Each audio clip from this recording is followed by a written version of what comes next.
Friends, welcome to the MOOC course on Buddhist philosophy for Swayam platform. Today's module is Buddhism and modern values. The objectives of this module are to acquaint the student with the views of modern Buddhist thinkers towards re-understanding and reconstruction of Buddhism in modern context.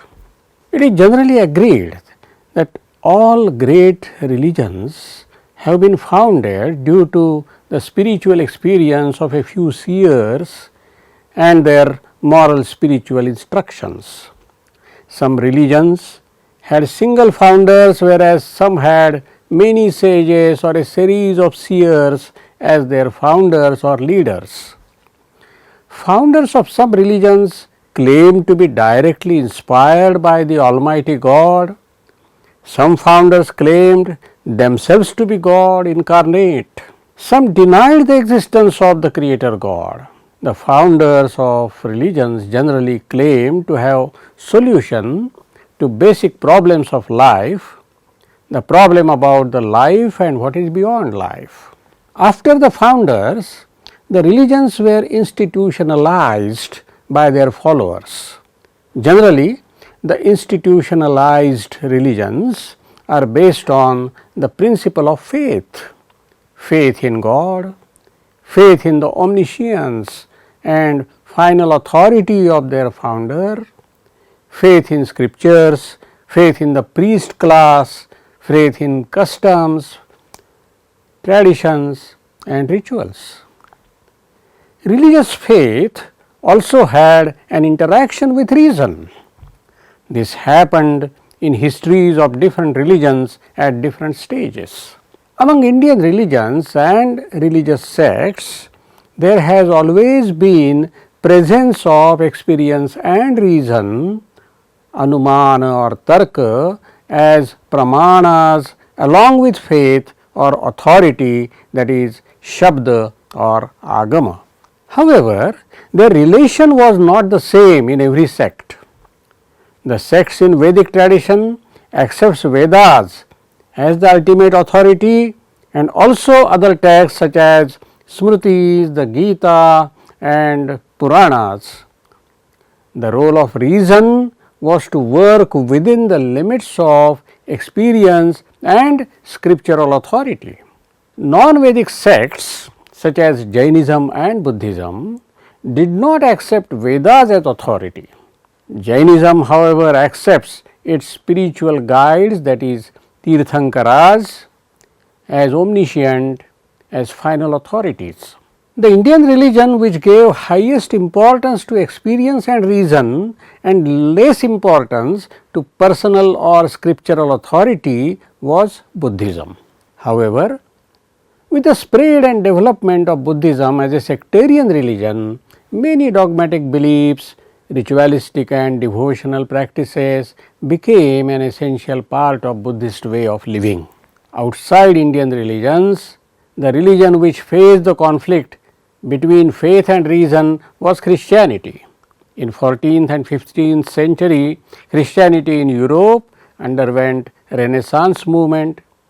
It faced the possibility of reform due to the rise of Protestantism. In 14th and 15th century, Christianity in Europe underwent Renaissance movement.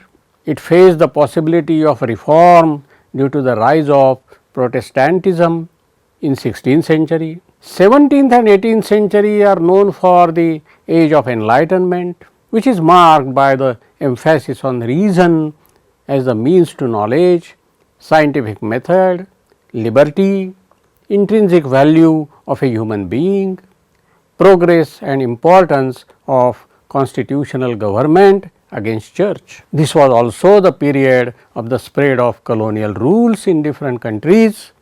During this period, just as Christianity was propagated in colonial countries, the ideas of enlightenment also were spread and had interaction with religions influential in the respective countries. In the 19th century, new ideas and theories namely liberalism and communism, came in vogue, which posed challenges before traditional religions. Buddhist thinkers who were sensitive to these challenges tried to re-understand and reinterpret Buddhism in response to these challenges. In this module, we will consider the responses of Buddhist thinkers to the following issues. 1. Affinity to science. Number 2. Secularism, that is, this worldliness, Protestantism and democratization, and lastly, attitude to Marxism. Now, let us first consider affinity to science. Some Buddhist thinkers claimed that the rationalist and scientific temper has been present in Buddhism from its inception.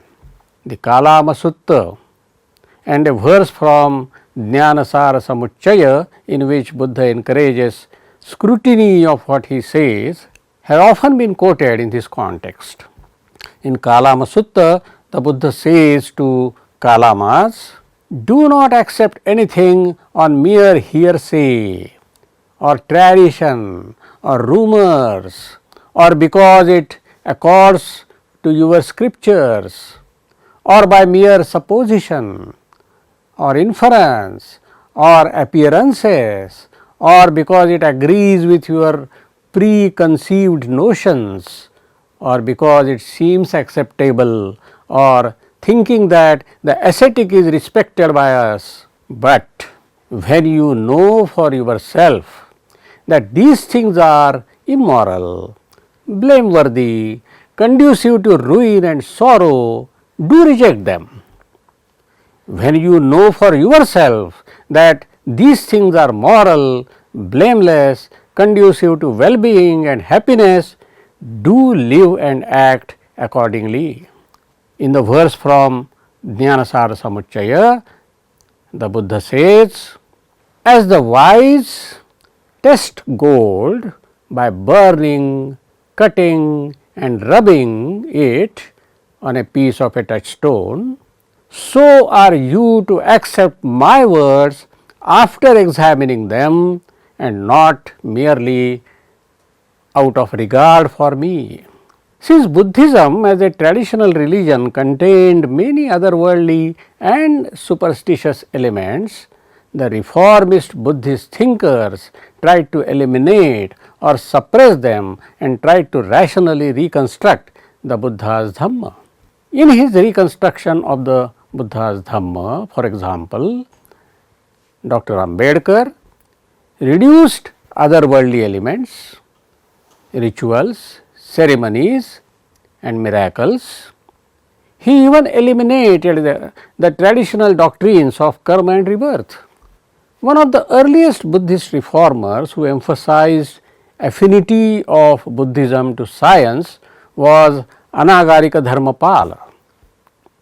In this context, Dharmapala emphasizes three aspects of Buddhism. 1. Its non-dogmatic approach. 2. Its emphasis on cause-effect relation, and 3. its psychology.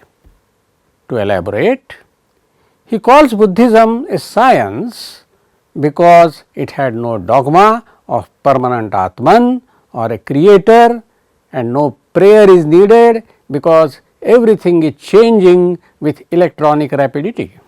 Creator God, according to Dharmapala, is the doctrine of the unscientific theological dogmatists.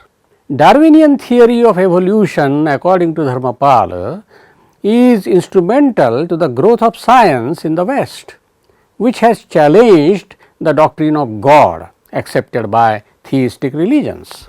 The empirical law of causation is a corollary of Darwinian law. Dharmapala emphasizes that the Buddha's law of pratitya samutpada is the law of cause and effect. He correlates the doctrine of causation and also that of kamma, that is karma, with the denial of creator God. Dharmapala describes Buddhism as biological psychical science. He appreciates the moral psychology of Buddhism and also its parapsychological aspects, what he calls psychicism. Out of the above three features, the first one, namely the Buddha's non-dogmatic or rational approach and its rejection of the doctrines of permanent Atman and Creator God, is appreciated by many modern Buddhist thinkers. Ambedkar, Satyanarayan Goenka and the Dalai Lama, to cite a few. But after this, their appreciation of the scientific character of Buddhism goes in different directions. Satyanarayan Goenka emphasizes Buddha's investigation into Dhamma, the universal causal law with special reference to cravings and suffering. Accordingly, when one realizes this law with the help of Vipassana meditation, one develops detachment and becomes free from suffering. The core of Buddha's science, according to Goenka, is his psychology with its moral and soteriological implications. In his analysis of mind, he also believes in the possibility of coming across subtle sensations rooted in the past lives. So, that is a different point which we have already discussed in the previous module. The Dalai Lama would agree with all this, but he expects much more from Buddhism as a science. He interprets Pratitya Samutpada not just as a causal law, but as interdependence of all phenomena, and draws its implications to environmental science and environmental ethics. Moreover, through his continuous dialogues with scientists, the Dalai Lama makes scientists take seriously the claims of Buddhism regarding the extraordinary powers of mind. Those scientists participating in these dialogues do not accept all the claims, they at least take them seriously. Dalai Lama's attitude in these dialogues seems to be dual. On the one hand, he is a Buddhist religious scholar and a believer. On the other hand, he is an open-minded, rational being, which is again consistent with the spirit of Buddhism. Leaving his questions open for scientific scrutiny. On this background, Dr. Ambedkar's affinity to science seems to be more radical. He does not make room for the queer phenomenon such as rebirth, as it is popularly understood. He explains the relation between body and consciousness in materialistic terms as that between electric field and magnetic field, and in this way he seems to be more radical.